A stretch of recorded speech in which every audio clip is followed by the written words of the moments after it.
E aí, estão vendo?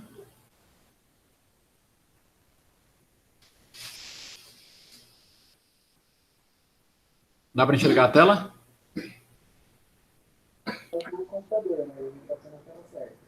Não dá para escutar vocês. A gente tá ouvindo, professor? Não. Tô ouvindo, tô ouvindo. A gente tá vendo a tela do Google Meet com todos os nossos nomes e tal, mas não a da sua apresentação. Hum.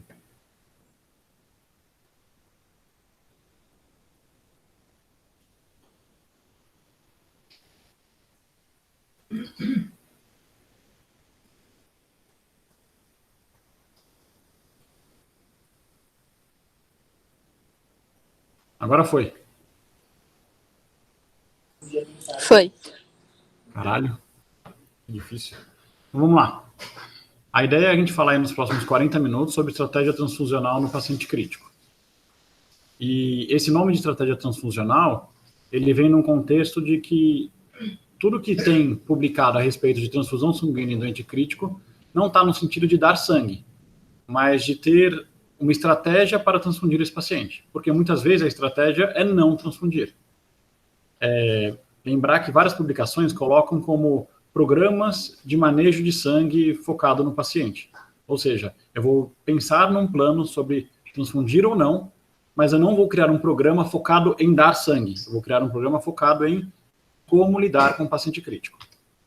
Antes de mais nada, antes da gente falar sobre transfusão, a gente tem que lembrar que nenhuma pessoa vai ao banco de sangue, vai ao hemocentro, para doar sangue para que um médico transfunda esse sangue de maneira displicente. Então, doadores, quando doam sangue, doam para salvar vida. A gente lembra de pacientes, de pessoas que vieram, já ligaram para a gente e falaram: pô, doutor, eu vou encaminhar minha família inteira para doar sangue, eu vou juntar um ônibus para doar sangue, porque eu estou vendo meu familiar crítico na UTI. Essas pessoas, elas vêm com uma boa intenção, elas vêm para salvar vidas. Então, a gente tem que, no mínimo, ter respeito com o sangue dessas pessoas e não usar esse recurso de maneira displicente. Além disso, existe uma deficiência de doadores. Mesmo antes da epidemia de coronavírus, já existia uma deficiência. Era muito frequente a gente saber que o banco de sangue de tal região está com estoque crítico e por aí vai. No contexto do coronavírus, algumas notas mostraram uma redução de 30% a 50% no número de doadores em regiões como São Paulo, Minas e Rio. As pessoas tinham medo de sair de casa, elas tinham medo de doar sangue. Os bancos de sangue precisaram adotar estratégias tais como agendar horário para conseguir fazer a doação de sangue. Então, nesse contexto, reduziu o número de doadores. Se reduziu o número de doadores, reduziu o recurso. A gente tinha menos sangue para transferir para os nossos pacientes. Então, o uso racional era super importante. E existe um custo. Na tabela do convênio, o custo de uma bolsa de sangue de um consultório de hemácias chega às vezes a R$ 2.000, o que é um custo bastante alto para a gente dar isso de maneira displicente para qualquer paciente. Se a gente for fazer qualquer tipo de tratamento, irradiar, filtrar, leucodepletar, o que quer que seja, esse custo sobe ainda mais. Uma plaqueta Puraferes irradiada pode ser muito maior do que isso, o custo. Então, isso é muito importante também a gente considerar quando está tratando o nosso paciente. Frequentemente, quando a gente vai ler qualquer que seja o guideline, a recomendação sobre hemocomponente hemoderivado, que é o objetivo dessa aula, essa imagem aqui aparece. Então, lembrar que quando a pessoa doa sangue, primeiro que a gente retira da pessoa é o sangue total. Muito raro a gente indicar transfusão de sangue total em um paciente. Seria talvez num contexto de uma hemorragia aguda, onde você pode dar totalmente todo aquele o hemocomponente junto numa coisa só. Mas habitualmente esse sangue total é fracionado. Até porque se eu armazeno o sangue total, eu tenho pouco fator de coagulação disponível. Então, se eu quero transfundir uma pessoa para dar fator de coagulação, no sangue total eu tenho pouco fator disponível. Além disso, até por diferença na forma de armazenagem, a função desses fatores, função de plaqueta, isso pode ser perdido. Então, eu vou perder muita coisa. O que eu acabo fazendo eu pego o sangue total daquele doador e vou dividindo, fracionando, de modo que eu vou ter os recursos que eu vou utilizar. Então, em geral, eu vou tirar o concentrado de hemácias e fica aquele que seria o equivalente ao plasma. Habitualmente, eu tenho plasma fresco congelado, que é o que a gente usa na nossa prática clínica. Eu retiro também o concentrado de plaquetas. O sobrenadante, geralmente, daquele plasma seco, quando eu congelo, fica aquele precipitado sobrenadante, é o crioprecipitado, que a gente vai usar quando tem uma deficiência de fibrinogênio. E aqui do plasma também eu vou tirar proteínas, que geralmente vão ser os hemoderivados. Então, eu vou ter albumina, imunoglobulina e por aí vai. Eu vou chamar de hemocomponente aquilo que resulta da separação física dos componentes total do sangue, que é o que a gente mais fala. Então, hemácia, plaqueta, plasma e o crioprecipitado. Eu vou chamar de hemoderivado, aí sim, aquilo que não é só pelo fracionamento. Eu vou precisar fazer alguma técnica para remover esses componentes, e aí serão realmente os hemoderivados. Então, são técnicas físico-químicas que vai permitir eu extrair a albumina. Então, a albumina que a gente transfunde no hepatopata é a albumina humana, por isso que ela é tão cara. Então, ela vai vir aí realmente de uma transfusão de um doador. Fatores de coagulação, quando eu vou pensar no Beriplex e algumas coisas nesse sentido, e as imunoglobulinas, também são hemoderivados, são proteínas removidas do sangue do doador. Começando com alguns objetivos de transfusão, depois a gente vai falar de cada um deles especificamente. Quando eu vou transfundir plasma fresco congelado, eu quero repor fatores de coagulação ou proteínas específicas, como a gente já falou, que eram os hemoderivados. Agora, no contexto talvez de coronavírus, nessa história de plasma de convalescente, eu estou querendo transfundir uma proteína específica, a imunoglobulina, ou talvez uma forma de um anticorpo contra o coronavírus. Então, seria exatamente esse o meu objetivo. E quando eu transfundo plaquetas, eu quero elevar o número total de plaquetas. Em alguns casos, a gente vai discutir isso mais para frente, a gente pensa às vezes em transfundir plaqueta para melhorar a função dessas plaquetas, mas isso não tem uma indicação adequada. Então, eu dou plaqueta para aumentar o número de plaquetas. Eu tenho plaquetas pouco funcionantes, porque o meu paciente recebe clopidogrel ou aspirina, transfundir plaquetas não vai ajudar esse paciente. Então, eu dou para aumentar o número absoluto. Já o concentrado de hemácias, quando eu dou, eu estou pensando naquele racional de oferta de oxigênio. Vou lembrar que oferta de oxigênio aqui, especificado por DO2, vai ser igual a débito cardíaco vezes o conteúdo arterial de oxigênio. E o conteúdo arterial de oxigênio é dado por 1,39 vezes a hemoglobina, vezes a saturação, mais 0,03 vezes a pressão arterial de oxigênio. Se eu conseguir, talvez, aumentar, então, a hemoglobina desse paciente, eu consigo melhorar a oferta de oxigênio. Então, o racional de dar sangue no doente crítico, dar concentrado de hemácias no doente crítico, é o objetivo de aumentar a oferta de oxigênio. Essa é a ideia. Se eu colocar no modelo matemático, como eu estou mostrando aqui, faz todo sentido. Além disso, a gente tem várias cortes, e aqui eu coloco só 3, só para exemplificar, no qual aquele paciente que tem uma hemoglobina mais alta, ele tem uma mortalidade menor. Então, se eu for ver nos dialíticos, por exemplo, a mortalidade, o risco de morrer de alguém que tem uma hemoglobina maior que 13 é menor do que aquele que tem uma hemoglobina menor do que 9. A mesma coisa acontece no TCE grave. O risco de morrer, se você tem uma hemoglobina mais alta, é menor do que naquele que tem uma hemoglobina mais baixa. Isso é óbvio. E a mesma coisa acontece em pacientes com AVC. E a gente poderia falar isso para toda e qualquer patologia dos pacientes críticos. Hemoglobina mais baixa provavelmente morre mais do que aquele com hemoglobina mais alta. No entanto, embora isso pareça um modelo matemático bem certinho, que se eu aumento o HB, eu aumento a oferta de oxigênio, nem sempre isso é tão simples assim. Um dos motivos pelo qual isso não é tão simples, além de outros problemas que a gente vai comentar mais para frente, é que para a gente ofertar oxigênio para o tecido, eu preciso ter fluxo, como aqui na equação, que eu mostrei aqui, que é a equação de Poiseuille. Então, lembrar que o fluxo vai ser dado pela diferença de pressão entre dois pontos, vezes πr a quarta, sobre 8, vezes o comprimento, e essa letra aqui que é a viscosidade. Quanto mais sangue eu dou para o meu paciente, mais viscoso se torna o sangue desse paciente. E se esse sangue está mais viscoso, o fluxo fica pior. A reologia vascular fica alterada. Além disso, o sangue transfundido tem uma deformabilidade pior. As hemácias não conseguem se deformar de maneira adequada para passar naqueles microcapilares. É descrito também que em cerca de 2 semanas, um concentrado de hemácias armazenado, ele já tem quase uma depressão total de 2,3 dpg, o que desloca a curva de dissociação da hemoglobina, de oferta de oxigênio, para a esquerda. Isso piora a oferta de oxigênio para os tecidos. Além disso, a gente geralmente armazena o sangue com citrato. Se a gente armazena o sangue com citrato, você tem um contexto aí de alcalose. Isso também piora a oferta de oxigênio aos tecidos. Então, por mais que pareça bem matemático, se eu aumento a hemoglobina, eu consigo melhorar a oferta de oxigênio, mesmo já na matemática, pela própria lei de Poiseuille, isso não é tão simples assim. Além de diversos outros efeitos colaterais que a transfusão de um concentrado de hemácias pode causar. Quais são outros riscos que a gente sempre tem que pensar quando eu vou transfundir um paciente? Primeiro, a reação febril não hemolítica, que é uma das reações mais comuns, e aqui eu coloco que ela deve ser um diagnóstico de exclusão. E deve ser um diagnóstico de exclusão porque eu tenho sempre que pensar em outras coisas mais graves e catastróficas antes de afirmar com segurança de que o que esse paciente tem é uma reação febril não hemolítica.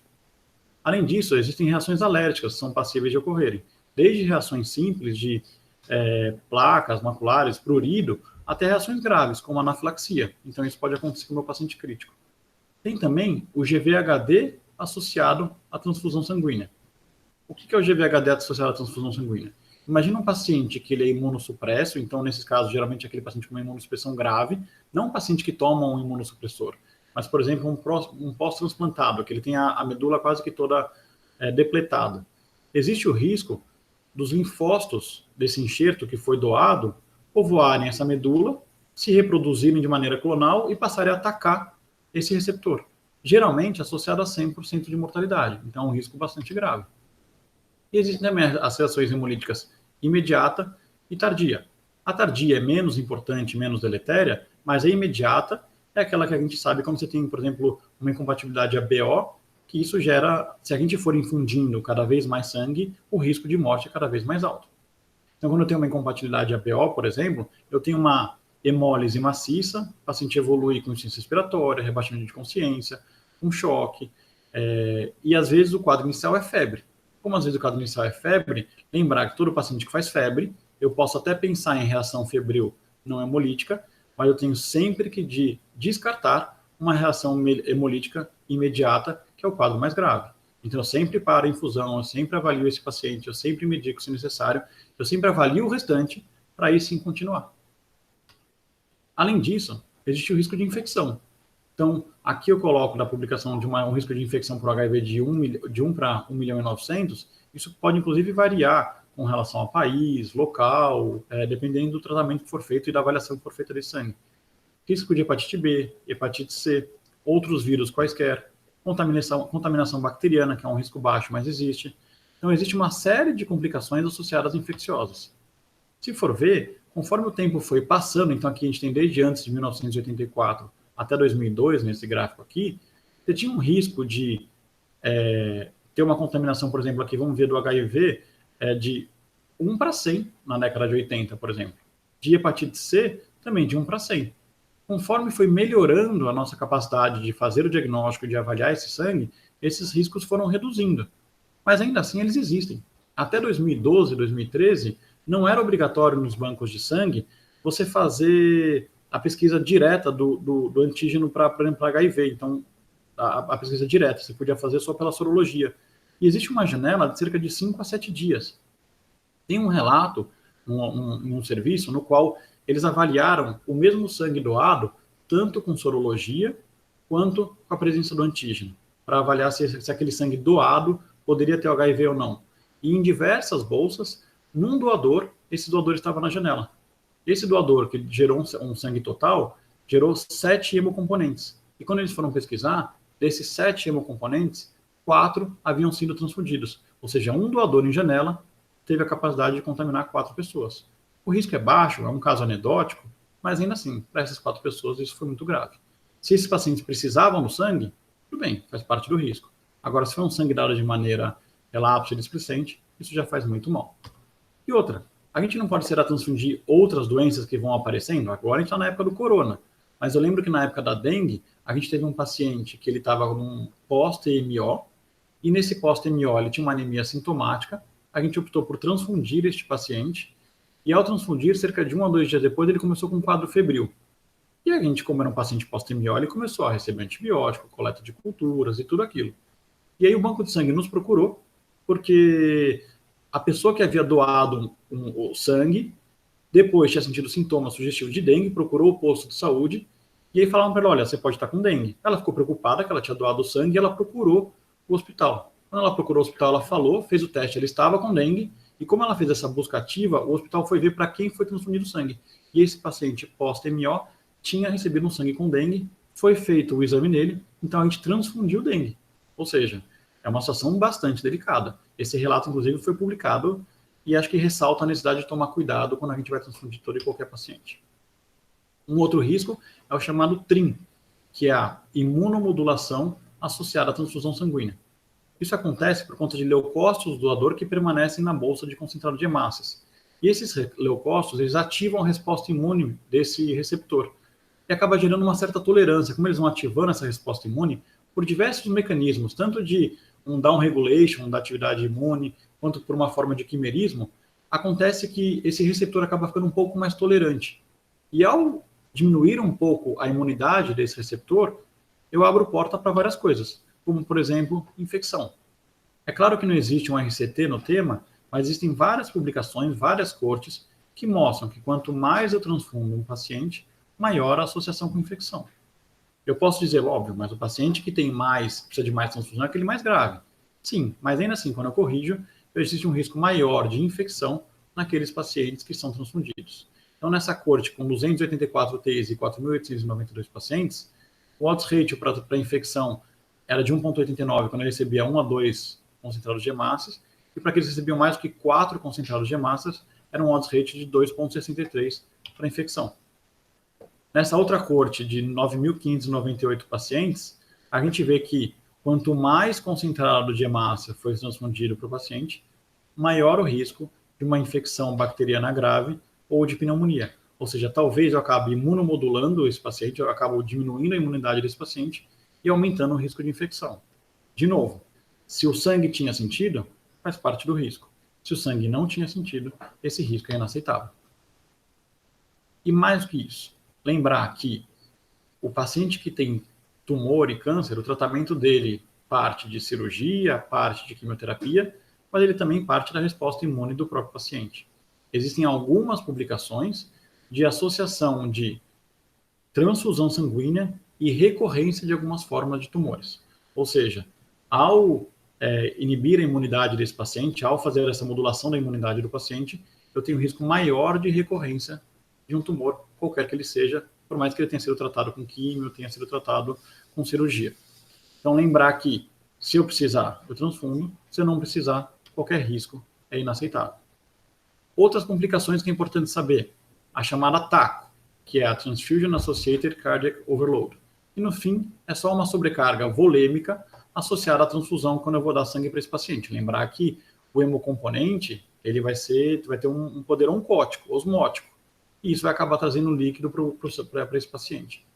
O risco é maior em idosos, principalmente acima de 85 anos, em algumas cortes, sexo feminino, quem já tem IC de base, quem já é coronariopata, quem já tinha uma sobrecarga hídrica prévia. Vai ser um risco proporcional ao volume transfundido, então, se eu vou transfundir 5 concentrados de hemácias, o risco é maior, é claro, do que 1 concentrado de hemácia. Em geral, vai acontecer cerca de 6 a 12 horas após a transfusão, em associação a sinais de edema pulmonar. Lembrar desse tempo de 6 a 12 horas, que é meio que um número mágico para diferenciar de uma trale, que acaba sendo um pouquinho mais precoce, e vai melhorar com o balanço cíclico negativo. Por que a gente tem que pensar na TACO? Porque se o paciente já tiver um fator de risco, e talvez se eu pensar nessa população aqui em cima, que é uma população de maior risco, talvez eu possa preparar esse paciente para receber aquele concentrado de hemácias.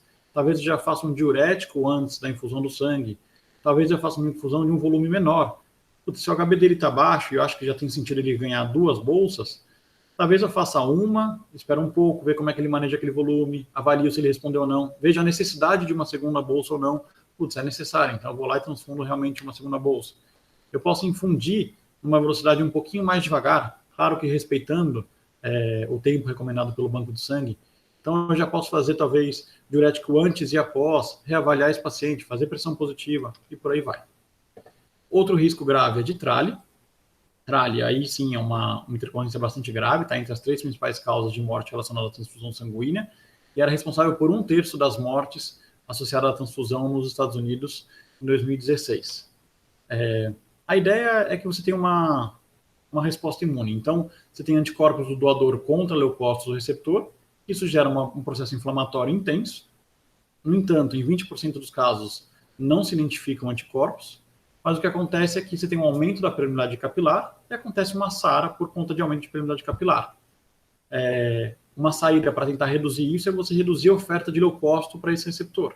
Então, sempre que eu for tentar transfundir qualquer que seja o meu componente, eu vou reduzir o número de leucócitos. O diagnóstico: insuficiência respiratória em até 6 horas após transfusão. O risco maior é com plasma fresco, porque ele tem mais anticorpos.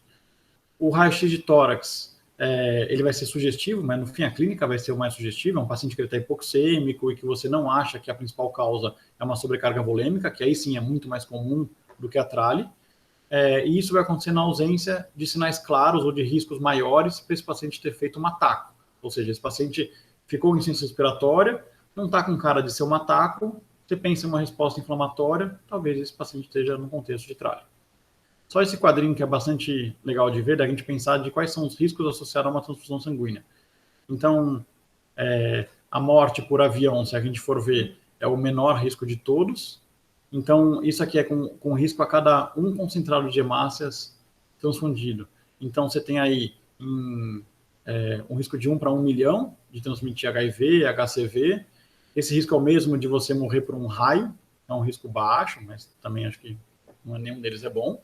E aí, se for pensar, essas mais comuns, que a reação febril não hemolítica, reação alérgica, e a mais comum, que é ataco, ocorrem aí a cada 100 transfusões, então, ou seja, em 1% das vezes vai ocorrer, que definitivamente é um risco bastante alto, que é maior do que morrer de erro médico, o que eu tenho minhas dúvidas, que é maior do que morrer no acidente de carro, do que um raio, obviamente, e por aí vai.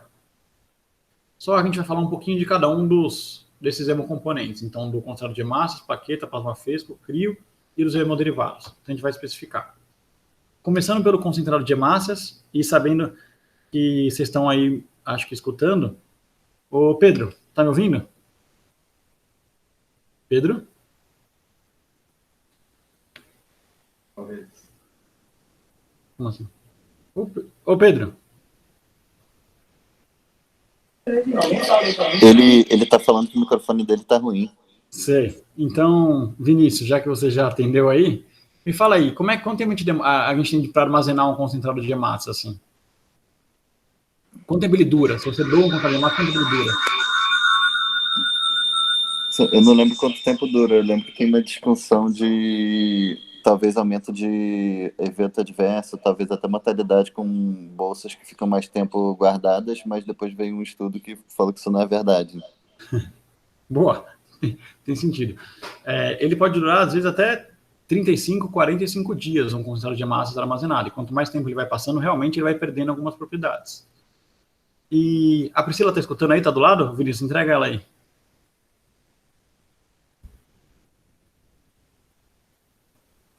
Priscila?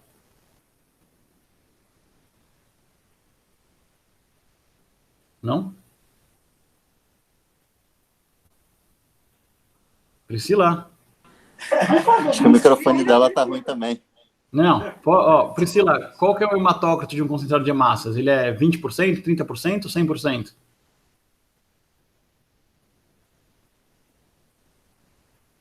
E aí?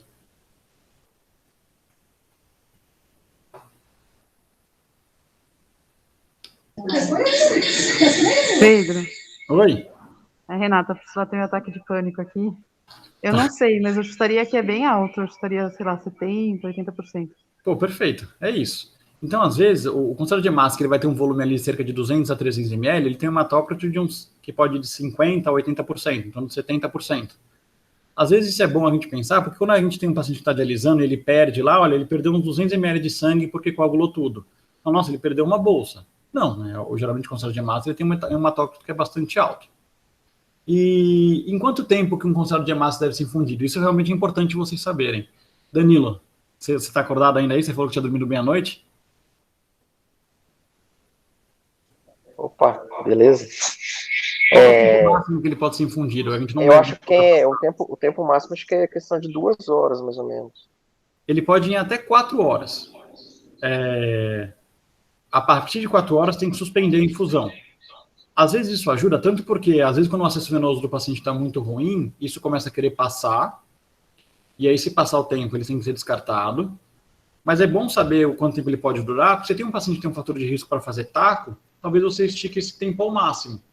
Em contrapartida, se esse tempo estiver chegando no final, eu não posso fazer muita coisa. Eu posso tentar melhorar o acesso. Definitivamente, eu não posso apertar esse concentrado de hemácias. Você promove hemólise, isso não é o ideal.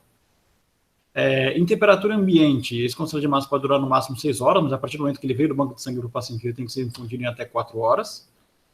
E aí, Vinícius, você de novo, por que o sangue não coagula na bolsa? Por causa do citrato. Porque ele tem citrato.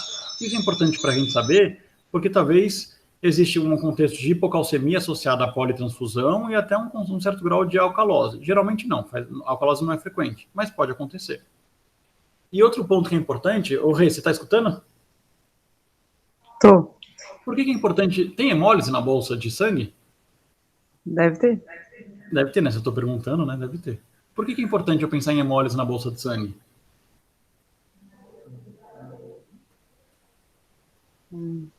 Não sei, chefe.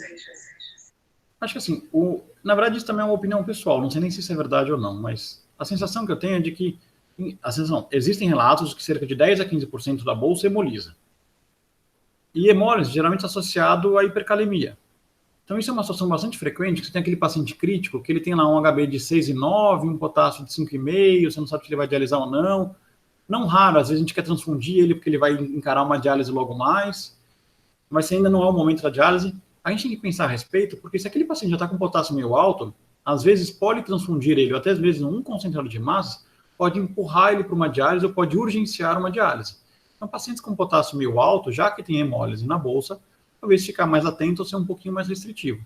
Claro que não é proibitivo, é só pensar a respeito do tema. A gente transfunde muito sangue. Nessa publicação nos Estados Unidos, cerca de 11 a 14 milhões de concentrados de massa são transfundidos por ano, o que dá 16% dos pacientes numa UTI clínica, quase um terço dos pacientes na UTI cirúrgica. Pacientes que ficam com internação mais prolongada, mais de 2/3 recebem um concentrado de hemácias ao longo da sua internação. E 90% dos pacientes têm queda de HB após 3 dias de internação. E a gente sabe que a etiologia disso é multifatorial. A gente pensa no nosso vampirismo, afinal de contas a gente tira muito sangue por dia, cerca de 20 ml, se a gente for fazer aquele tudograma todos os dias, mas é multifatorial. Então o processo inflamatório faz com que você tenha aprisionamento de ferro, você tem uma redução da eritropoiese, você tem uma pouca disponibilidade de ferro em alguns casos, mas o fato de ser multifatorial já fala para a gente lá na frente que não é só a questão de eu tirar muito, não é só a questão desse paciente perder. Tem muito mais coisa envolvida. Logo, só ficar dando substrato, da ferro, da eritropoetina, geralmente não resolve. E a gente tem alguns estudos nesse sentido. Qual que é o limiar transfusional? Então, lá na época, em 1940, a gente transfundia todo mundo para ter 10 de HB. Já depois do TRIC de 1999, a gente tem um limiar já bastante mais baixo, com hematócrito de 21%. O primeiro estudo como limiar em doente crítico clínico é o TRIC, o principal deles, que é um RCT que comparou uma meta de manter o HB do paciente de 7 a 9 versus uma meta já um pouco mais alta aí, de 10 a 12. Lembrar que quando eu deixo o HB acima de 10, eu altero bastante a reologia vascular e pioro bastante a oferta de oxigênio. E o que eles viram nesse estudo é que a mortalidade em 30 dias foi igual no grupo liberal e no grupo restritivo. No entanto, era um estudo que tinha o objetivo de ter um N muito maior do que alcançou. Ele foi interrompido precocemente, ele perdeu o poder para conseguir avaliar o que ele se propôs a fazer. E a mortalidade foi menor ao longo de toda a hospitalização, então foi igual em 30 dias, mas menor ao longo de toda a internação, e foi menor naqueles pacientes menos graves e naqueles pacientes abaixo de 55 anos. Ou seja, foi o primeiro estudo que mostrou aí, bom, talvez se tiver uma terapia um pouquinho mais restritiva, isso não só é seguro, porque lembrar que se for igual, eu ainda vou tentar não fazer, só pelo custo, só pelo risco de infecção e por aí vai. Mas como pode ser, inclusive, melhor eu ter uma meta um pouquinho mais restritiva.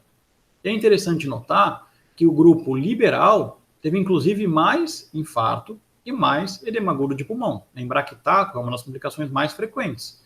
Então, tira um pouco daquele viés de que se eu deixar esse HB mais baixo, esse paciente vai infartar e por aí vai. E uma subanálise do próprio TRIC mostrou que ele não ajuda nem naquele paciente que você quer dar uma empurradinha, ele está meio ruim, um crítico crônico, se eu der um sanguinho, será que não dá uma melhorada? Que às vezes a gente até tem vontade de fazer isso.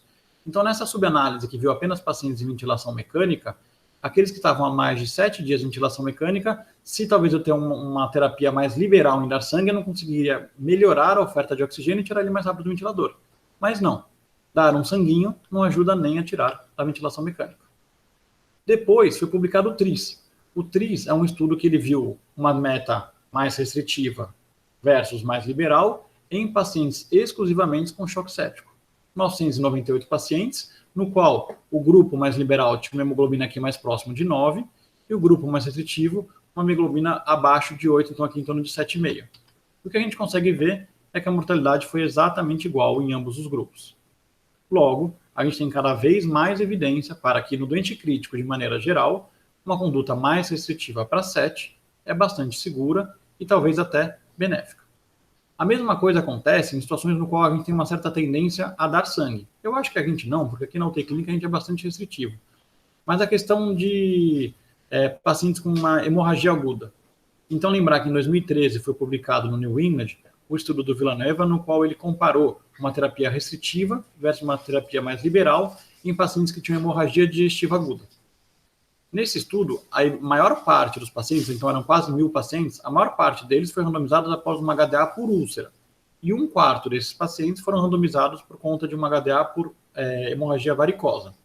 O que a gente consegue ver é que o grupo restritivo teve uma chance de sobreviver maior do que no grupo liberal. E isso principalmente se reflete naquele grupo por HDA varicosa. Uma das hipóteses, num subgrupo de pacientes, em cerca de 150 pacientes, eles conseguiram avaliar a pressão portal. E quando eu transfundo esse paciente que já tem uma HDA varicosa, esse paciente aumenta a pressão portal. E ao aumentar a pressão portal, aquela vasoconstrição reflexa que tinha adaptativa, às vezes se perde e o paciente volta a sangrar. Então esse paciente que recebeu mais sangue morreu mais, ressangrou mais e, além disso, neste estudo, teve mais eventos adversos, principalmente por sobrecarga hídrica e edema agudo de pulmão. Então, principalmente em doentes que sangram por conta de HDA, uma terapia restritiva faz mais sentido. É claro que eles excluíram do estudo aquele paciente que chegava com sangramento maciço e choque. Esse paciente ele acabava recebendo concentrado de massa de maneira mais liberal, porque acaba fazendo sem ser guiado pelo número de hemoglobina propriamente dito. E nos doentes cirúrgicos? Em geral, a maior parte das publicações vem no contexto de ortopedia. Então, no contexto de ortopedia, você tem aí estudos publicados em fratura de quadril, em fratura de joelho. E, em geral, se eu for comparar uma estratégia HB de 8 versus 10, não existe diferença quanto à mortalidade. Então, uma terapia mais restritiva também é segura em pacientes em pós-operatório cirúrgico. No pós-operatório de cirurgia cardíaca, tem 3 estudos maiores, sendo que o TRAX, da professora Ludmila, é um dos primeiros e mais citados. E todos os 3 estudos mostraram que é seguro uma terapia mais restritiva de transfundir em pacientes em pós-operatório de cirurgia cardíaca. É interessante notar que seria um perfil de população que talvez a gente tivesse uma tendência a dar mais sangue, que você pensa, pô, é um cara já meio coronariopata, tá bom que você tratou a coronariopatia com a cirurgia, mas talvez tenha um certo limiar das pessoas em falar, putz, esse paciente que já é meio cardiopata precisa de mais sangue. Mas não, talvez o fato de ele ser cardiopata aumenta o risco até de sobrecarga volêmica e por aí vai. Então, no TRAX, comparando 24 versus 30% de hematócrito, nessa publicação do New England de 2015, 7,5 versus 9, ou de 7,5 versus 9,5, foi seguro uma terapia mais efetiva. Então, em pós-operatório de cardíaca, você mantém esse HB entre 7 e 8, assim como em outros pós-operatórios, também parece ser seguro. Talvez a maior controvérsia quando a gente diz isso, porque em geral, todo mundo aqui acho que vai bem quando a gente pensa, olha, HB de 7 eu vou bem, eu não vou transfundir se estiver maior do que 7. Na coronariopatia aguda tem um pouco mais de pressão. E é engraçado de que tem menos publicação, e seria um tema que eu acharia que ia ter muita coisa, porque cardiologista bobeou, junta 30.000 pessoas e publica. Mas realmente, na coronariopatia aguda, a gente tem pouca coisa publicada. A maior parte da evidência é baseada em cortes observacionais ou em análises de pós-hoc de outros estudos, no qual existe uma certa tendência de que talvez uma terapia um pouquinho mais liberal, ou seja, deixar o sangue, dar um pouco mais de sangue, seja melhor do que uma terapia um pouco mais restritiva. Existem 2 RCTs só publicados, e são pilotos, ou seja, com um número muito pequeno, sobre o tema. Esse, em 2011, comparou uma estratégia de transfundir para manter um hematócrito entre 30 e 33, ou hematócrito entre, seria o equivalente a 27 e 24, ou seja, um HB de 7 a 8 versus um HB de 10 a 11. E o que a gente tem é que no grupo liberal teve mais do endpoint composto de morte intra-hospitalar ou recorrência de infarto agudo de miocárdio. Então, o grupo liberal foi pior do que no grupo restritivo, principalmente às custas de edema agudo de pulmão. Mas esse achado desse estudo, ele está isolado. A gente tem estudos que vão... aquele outro RCT que eu citei, ele vai no sentido oposto. Então, nessa publicação de 2013, quando eu comparei também uma terapia restritiva versus uma terapia mais liberal, em pacientes com coronariopatia, neste caso, a terapia mais liberal foi associada a menos morte, a menos revascularização de urgência.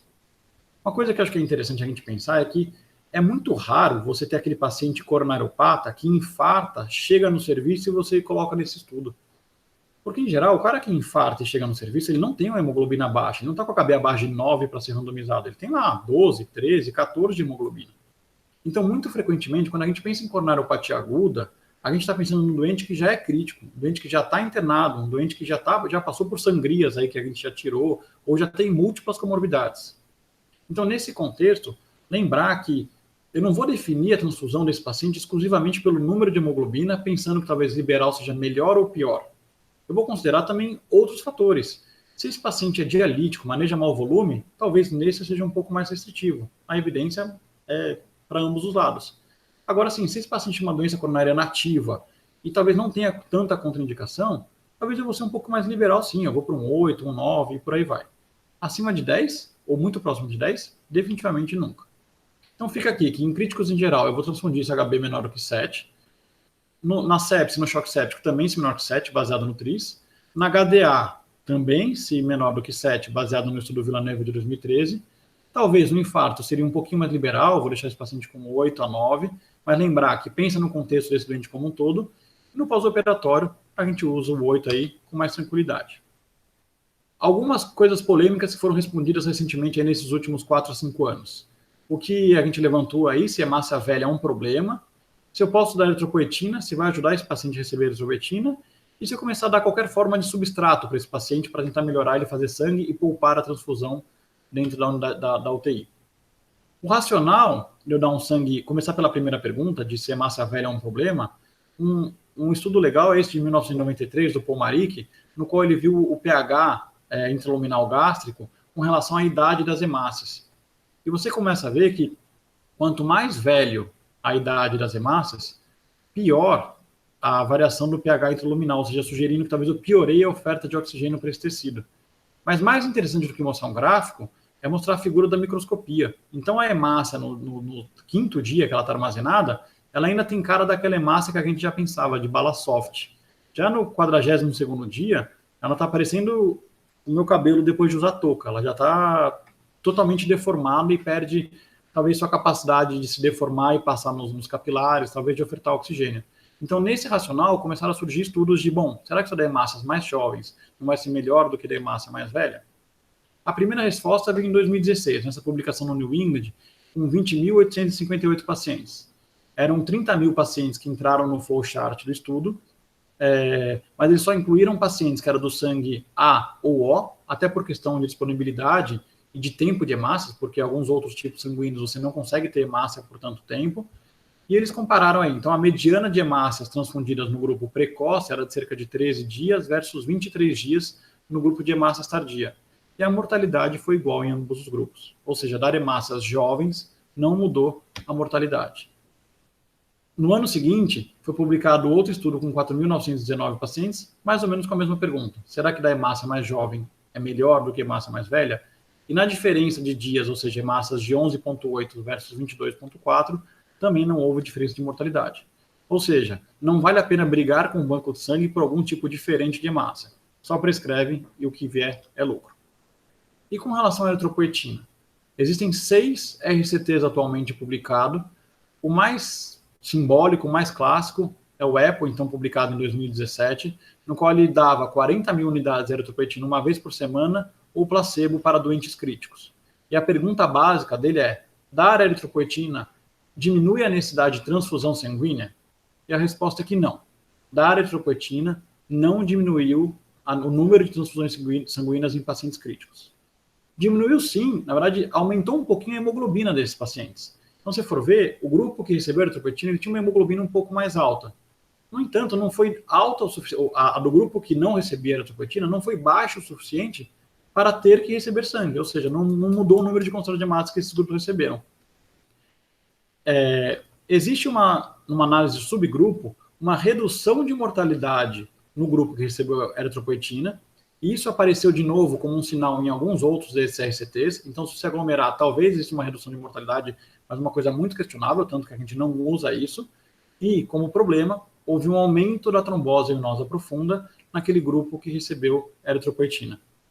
A ponto de que agora, nesse contexto de Covid, até os pacientes que chegam dialítico crônico, eu tenho um certo medo de manter ou não manter a eritropoetina doentes. Aquele paciente que já faz um uso crônico e que já nem está nessa fase mais aguda, talvez, do Covid, eu deixo. Aquele paciente que eu acho que está numa fase meio aguda ou que eu acho que é um pouco incerto, eu, em geral, tenho uma tendência a retirar. Uma outra pergunta é se eu der substrato para esse paciente, eu consigo fazer com que ele produza mais sangue. E o substrato vem aí na forma de ferro. Ferro é um pouco controverso, porque existem estudos que mostram associação com com infusão de ferro e aumento de infecção bacteriana, já que ela pode fazer parte do metabolismo bacteriano. Mas, talvez, se eu der ferro para esse paciente dando substrato, ele consegue produzir mais hemácias, e ao produzir mais hemácias, ele reduz a necessidade de transfusão sanguínea. Existem também alguns trials a respeito do tema. O que a gente mais cita, publicado no ICM, é o Ironman, no qual 140 pacientes foram randomizados para receber ferro ou não receber ferro. E não mudou nada. Não reduziu o número de transfusão sanguínea, logo, a gente não faz ferro parenteral para esses pacientes. Ontem o Marcelo mandou no grupo acho que é o Prevent, que é o estudo do JAMA que saiu agora no dia 4 de setembro, sobre pegar pacientes que tinham um certo grau de anemia e iam para transfusão, para cirurgia abdominal, e ficar dando ferro por cerca de 20 a 40 dias antes da cirurgia, para ver se isso poupava a transfusão, e nesse grupo também não poupou transfusão, então não existe um grande benefício de ficar dando substrato. Talvez porque a anemia seja multifatorial, e corrigir uma parte só desse problema não resolva nada. Enfim, com relação à hemoglobina, sei que a aula está longa, mas tem mais coisa. O limiar é arbitrário. A gente talvez não tenha que pensar muito no número, porque eu não sei porque 6,9 é tão diferente de 7,1. Pensa no seu doente, mesmo que ele seja coronariopata, vê se ele pode ter algum outro efeito colateral. Transfunde um concentrado de hemácia de cada vez, checa o número e depois vê se faz outro. Isso diminui o risco de taco, diminui a exposição desnecessária. Lembra de reduzir retirada diária. Lembra de pensar a respeito se o seu paciente precisa de exame de sangue. Muito raro o paciente que precisa de exame de sangue todos os dias. É raro o paciente precisar de hemograma todos os dias. Pense em tubinhos de sangue. Pedir um tubinho amarelo, putz, hoje eu vou pedir tudo que esse tubinho amarelo precisa. Amanhã eu não vou pedir. Então pense em número de tubos que vão ser removidos para diminuir esse vampirismo que a gente faz. E não inventa moda, não fica dando eritropoetina, ferro EV, não briga por conta de hemácia velha ou não. Transfusão, rapidamente. Nunca ou quase nunca a gente vai transfundir exclusivamente por valores numéricos. Começamos por plaqueta. Lembrar que trombocitopenia é muito comum na UTI e guarda relação com o prognóstico. Só mostra aqui essa corte no qual quem tinha plaqueta mais baixa morria mais. Isso é óbvio, isso é uma disfunção, faz parte da disfunção orgânica, então a gente consome plaqueta e isso está associado à maior mortalidade e é um dos principais fatores associados à mortalidade. Lembrar que as plaquetas são coletadas do paciente de duas maneiras, ou através de centrífuga do sangue total, que é aquele que o paciente doa o sangue total e eu vou remover um pouquinho de plaqueta, ou através de aférese. Esse doador senta lá e por aférese eu removo toda a plaqueta. Quando eu faço por aférese, lembrar que eu vou tirar o equivalente a 6 unidades de plaqueta de quando eu vou tirar do sanguinho do sangue total. A vantagem da aférese é que o doador é único. Então você vai aloimunizar o receptor menos. Quando eu faço uma transfusão de um pool de plaquetas, eu vou estar expondo esse receptor a vários doadores. Então, por aférese, talvez eu tenha uma exposição menor e aí talvez uma aloimunização menor. Lembrar que permanecem na bolsa leucócitos, hemácias e plasma. Ou seja, eu tenho sim um risco de qualquer forma de reação, eu tenho risco de fazer uma reação febril não hemolítica e por aí vai. Plaqueta em geral, eu não preciso dar plaqueta ABO compatível. E lembrar que o armazenamento de plaqueta tem implicação na questão do sangue total. Geralmente, o sangue total, eu vou transfundir isso, a função da plaquetária é menor do que quando eu transfundo uma unidade ou uma aférese por si só. As metas de plaqueta. Lembrar, pensa na causa que está fazendo a plaquetopenia. Não vai olhar uma plaqueta baixa e simplesmente acionar o gatilho para transfundir. Tenta tratar a causa, porque muitas vezes, algumas causas de plaquetas baixas não são indicações do paciente receber plaqueta. O paciente não tem nenhum fator de risco. A gente tem aquele número mágico de 10 a 20 mil. Muita gente fala o 20 mil se sepse ou se febre e o 10 mil se não tiver nada. Em geral, no final das contas, a gente pode manter talvez o 10 mil para todo mundo. Tem estudo em paciente oncohematológico, talvez você possa até um pouco mais liberal, 5.000 de plaquetas não está associado a sangramentos graves, mas ainda assim, eu acho que o importante é não ficar dando para qualquer plaquetopenia. Para procedimentos de baixo risco, ou seja, eu vou fazer passagem de catéter, bronco, uma endoscopia que é diagnóstica, que não vai ter manipulação nem biópsia, eu posso usar 20.000. Na verdade, vocês que são intensivistas, se forem passar catéter, não é para reclamar nem com os 20.000, se tiver 3.000, vocês que se virem, usa ultrassom e não faz acidente nenhum, só evita realmente a subclávia. Com procedimentos de alto risco, a gente vai usar aí 50.000 como corte. Para sangramento ativo, o paciente está sangrando em plaquetopênico, a gente usa 50.000. Cirurgia da cabeça ou oftalmológica, a gente vai usar aí os 100.000. E disfunção plaquetária induzida, que é aquilo que a gente comentou no começo da aula. Ah, meu paciente ele toma AS, clopidogrel e teve um sangramento. Essas plaquetas são todas bloqueadas. Vale a pena eu dar plaqueta para esse paciente? Eu cheguei a dar em outros momentos, paciente que fazia às vezes endarterectomia de carótide sangrava e eles recebiam AS, clopidogrel, estavam sangrando muito, eu cheguei a dar porque para mim fazia um racional super adequado, mas a verdade é que o que tem de publicação a respeito do tema é que não é benéfico e pode até prejudicar. Então, nessa corte, publicada em 2017, pacientes que tinham sangramento do trato gastrointestinal e estavam em uso de aspirina, você transfundir plaqueta para tentar melhorar a função, ou seja, dar plaquetas que não estão bloqueadas aí pela aspirina, não fez diferença nenhuma. E também, em pacientes, aqui publicado no PET, nesse estudo randomizado de pacientes que tiveram AVCH e que usavam aspirina e clopidogrel, receber plaqueta para tentar devolver função a essas plaquetas e reduzir o aumento do hematoma, também não foi benéfico e, pelo contrário, foi até maléfico dar plaqueta para esses pacientes. Então, eu não dou plaqueta para paciente que usa aspirina e clopidogrel e tem um sangramento, mesmo quando esse sangramento ocorre no sistema nervoso central. Como transfundir? Uma unidade para cada 10 quilos. Lembrar que uma unidade aumenta cerca de 5 a 10 mil o número de plaqueta, então eu acabo dando cerca de 6 a 7, mas porque um paciente adulto é o que tem mais ou menos de peso, aquela média de 60 a 70 quilos, mas ele vai fazer a conta. Uma férise corresponde a cerca de 6 a 7 unidades de plaqueta. A gente pode infundir rápido, ou seja, ela vai entrar rápido, vocês vão ver que ela entra bastante rápido, em cerca de 20 a 30 minutos. O maior tempo, a maior quantidade de plaquetas que esse paciente vai ter vai ser imediatamente após a infusão, então se precisa fazer um procedimento, o ideal não é você infunde, espera um pouco, colhe, checa, porque depois isso pode consumir. Então, deu a plaqueta, já faça o procedimento, passa o catéter, faz o que você já era adequado. Lembra de não transfundir em PTT e evitar enxu, CVD, RIT, PTI, por aí vai. Eu espero que com cerca de 6 unidades ou uma férise, ela suba cerca de 30 a 50 mil, o que já é suficiente para a maior parte dos procedimentos. Vai ter o pico de plaqueta no sangue em cerca de 10 a 60 minutos, isso é importante para vocês quando forem fazer qualquer procedimento, e um declínio gradual em cerca de 72 horas. A gente já viu pacientes que são oncohematológicos, que você faz a plaqueta, ele tinha 5.000, você dosa depois de um tempo, ela está 5.000, não sobe nada. Você pensa, pô, o que está acontecendo? Às vezes esse paciente já está tão aloimunizado que você começa tudo que você dá de plaqueta, ela já começa a ser destruída na periferia. Você tem uma destruição imune dessas plaquetas. Se você tiver 2 transfusões num paciente e não rendeu o que você esperava, uma coisa que vocês podem fazer é calcular o incremento plaquetário. Que é o quê? Você vai ver, eu dei plaqueta, eu estou dando plaqueta para esse paciente, mas não sobe. Será que ela está sendo destruída por um processo imune? Então eu faço o cálculo de incremento plaquetário, que vai ser dada pelo número de plaquetas que eu tive de incremento, assim, o que eu dei, vezes a superfície corporal do meu paciente, vezes 10 elevado à 11ª, sobre o número de plaquetas transfundidas.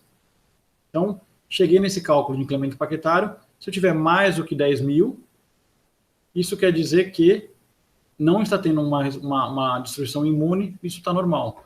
Se tiver menos do que 5.000 esse cálculo, isso quer dizer que tem refratariedade, provavelmente tem um componente imune para essa destruição plaquetária. Para as próximas transfusões, eu preciso pensar em alguma alternativa.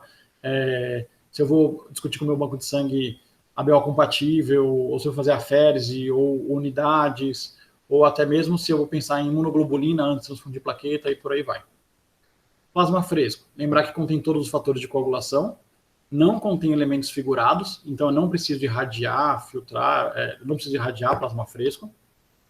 A dose que eu vou dar vai ser cerca de 10 a 15 ml por quilo, então eu vou fazer o cálculo de dose e vou ver no número de bolsas quanto que eu vou precisar para dar.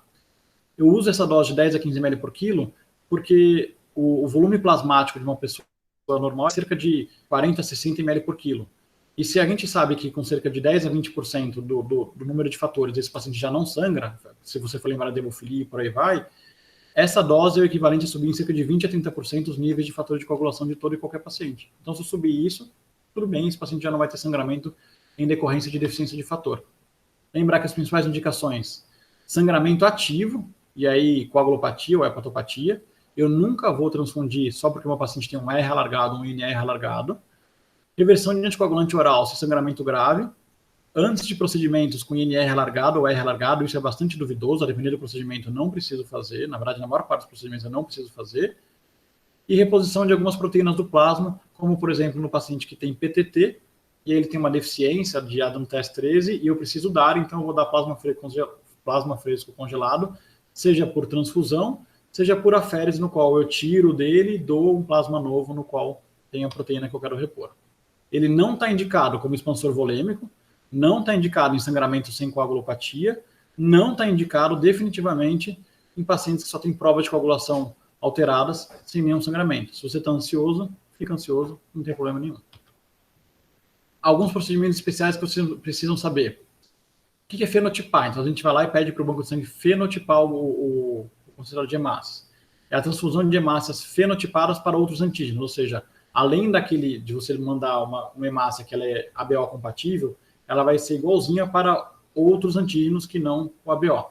Isso vai diminuir a reação em pacientes sensibilizados já, a gente acaba usando isso muito em falciforme, e pode ser usada como profilaxia em candidatos à politransfusão. Então, você já sabe que esse paciente vai receber muita politransfusão, como, por exemplo, o falciforme, talvez você já dá uma hemácia para ele fenotipado.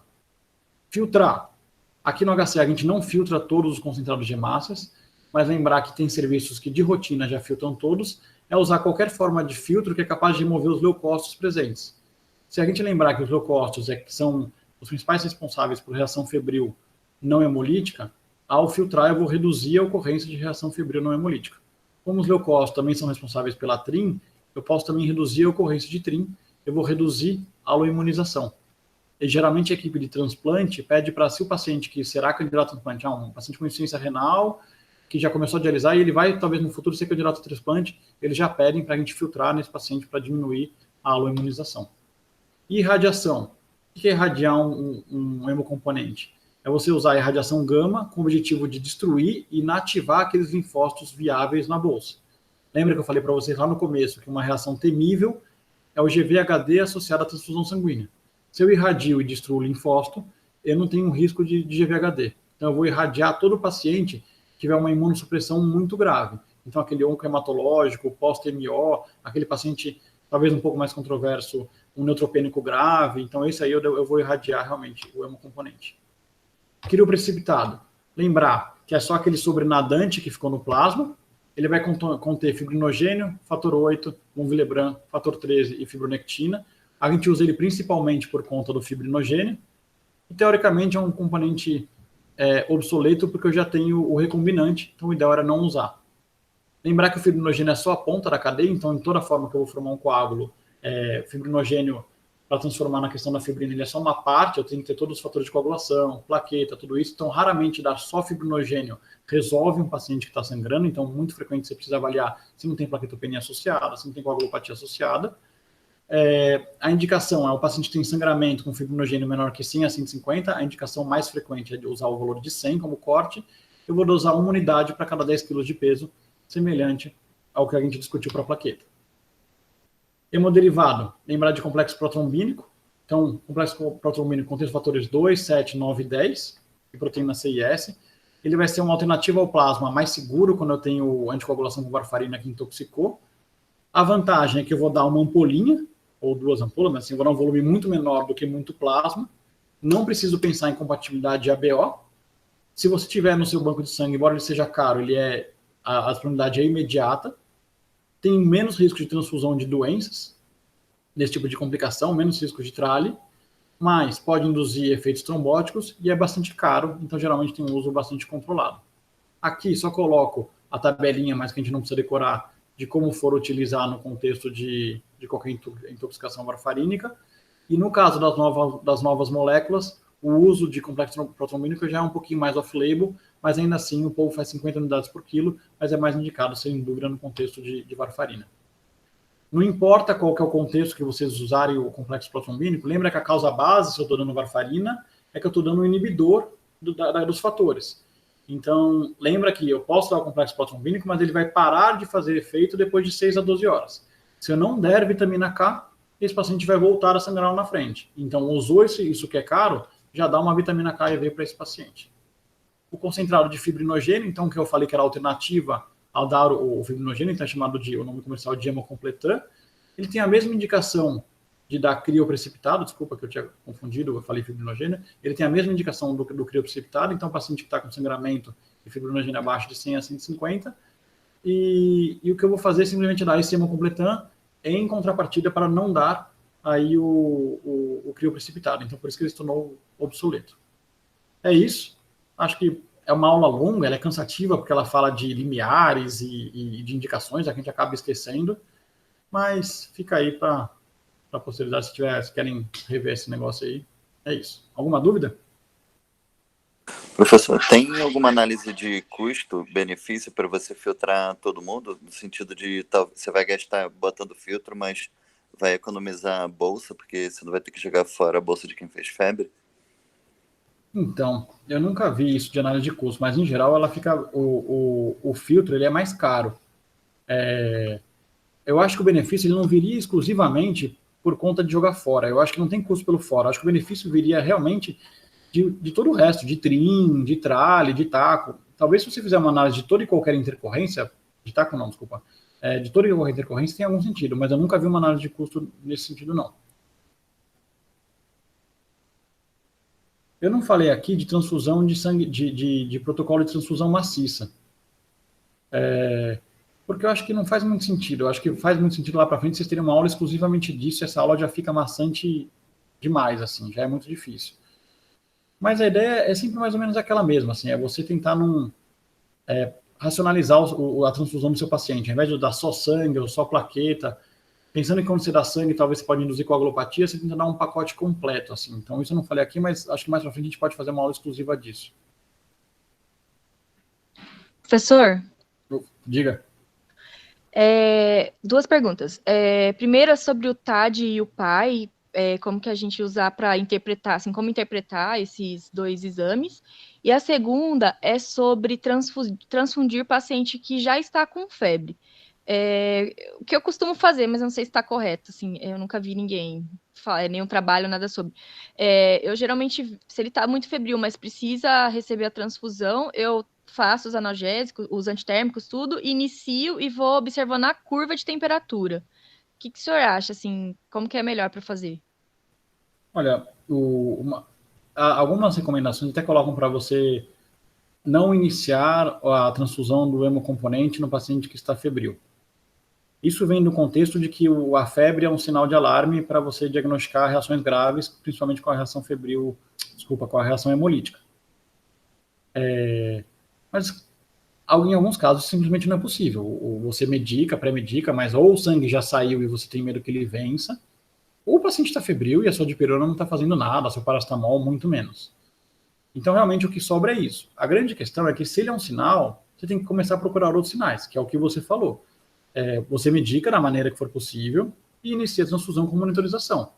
Talvez você vai perder um dos parâmetros, que é um parâmetro precoce, que é a questão da febre, mas você usa outros. Ou talvez realmente uma mudança da curva de temperatura, ou outros sinais clínicos. Lembrar que o nosso maior medo, se for uma reação febril não hemolítica e o paciente faz febre, você interrompe um pouquinho, medica e reinicia. Ou seja, você não estava com medo da febre, estava com medo do que ele poderia ser, que era uma reação de hemólise. Então, nesse caso, medica, se não cessou, inicia e procura aquilo que você tem medo. Procura uma reação hemolítica, vê se esse paciente ficou binubilado, vê se ele fica hipotenso, vê se ele começa com dor lombar, vê se ele começa com alteração de coloração de urina. Então, procura realmente outros sinais. Não é que você não pode dar. Às vezes eu já vi problema com isso, porque isso está tão enraizado na gente que às vezes você não consegue nem transfundir. A reação da equipe ao redor é, não, eu não posso iniciar. Então, o que você vai fazer é aumentar a sua vigilância, porque você perdeu um sinal que é um sinal importante, mas não é proibitivo de você dar. Com relação ao TAD e o PAI, na verdade, eu acho que a gente pode depois discutir uma coisa específica disso, para não esticar muito, mas a gente pode discutir tudo, porque a questão de hemólise, a gente pode discutir TAD, PAI e ELUATO, que são coisas que são complementares. Porque existem várias situações clínicas no qual você pode ter um TAD. Então, TAD é o teste direto, né, que é quando você vai ver a presença dos anticorpos ligados diretamente na hemácia. O PAI é a pesquisa de anticorpos irregulares, quando você vai achar os anticorpos que estão circulando no sangue. E a prova de ELUATO é uma outra maneira de ver os anticorpos ligados na hemácia, na qual você vai fazer uma lise de tudo aquilo e vai ver o que ficou de anticorpo na sua amostra. Só que eu acho que depois isso se estica um pouquinho, porque tem situação no que o TAD é um falso positivo, e aí você tem que complementar com o PAI. Mas acho que depois a gente acho que podia sentar e fazer uma coisa só disso. Assim, não acho que vale a pena a gente discutir isso agora. Professor, e a respeito de pré-medicação? Quando o senhor acha que tem indicação mesmo da gente usar ou não? Olha, o que tem de recomendação é que se o paciente já fez alguma forma de reação febril, você de rotina faça uma pré-medicação aí com hidrocortisona, geralmente 100 miligramas, que é uma coisa meio empírica, e algum antistamínico. E você faz, principalmente se ele teve alguma reação alérgica, alguma forma de anafilaxia. Isso não previne a ocorrência de outras reações, isso diminui o risco. Então, se toda vez que o paciente já tem alguma forma de reação prévia que já foi notificado, a gente pré-medica. Então, se tiver, olha, esse paciente já fez uma reação, seja febril não hemolítica, seja reação alérgica, uma reação de hemólise imediata, nesse caso, muito provavelmente está associado à escolha do hemocomponente, então houve algum problema na questão do hemocomponente, na tipagem, mas aí, acho que se ele tem um relato de uma reação prévia, já notificado, eu faria a pré-medicação. A dúvida maior que eu tenho no dia a dia é naquele paciente que ele já está sendo pré-medicado. Por exemplo, a gente tem aqueles pacientes que eles já estão tomando corticóide uma dose alta, e aí ele vai entrar o sangue e ele já está tomando hidrocortisona 50 de 6 em 6 e vai entrar o sangue. Você vai lá e faz mais 100. Muito provavelmente, nesse contexto, não faça sentido. Então, a gente acaba, às vezes, tentando casar a infusão da hidrocortisona prévia com o seu controle de hemácias, mas não faz sentido você ficar pulsando esse paciente porque você vai dar qualquer forma de hemocomponente. Mas se tem um relato prévio de uma reação adversa, a gente pré-medica com antistamínico e hidrocortisona. Vai diminuir as reações mais graves, mas também não elimina esse risco. Existe uma coisa, tem um guideline europeu, ele foi publicado, eu acho que no ICM, de transfusão sanguínea, que está bem legal, inclusive, que dá para ver. E o HC liberou, tem acho que 2 dias, o nosso manual de transfusão, que também está bem legal, que dá para dar uma olhadinha nisso.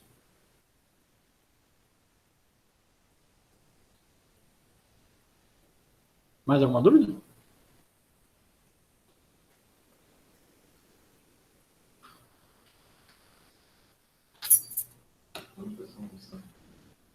Marcelo mandou todo mundo pra puta que pariu. Cadê? Ele mandou almoçar. Tchau.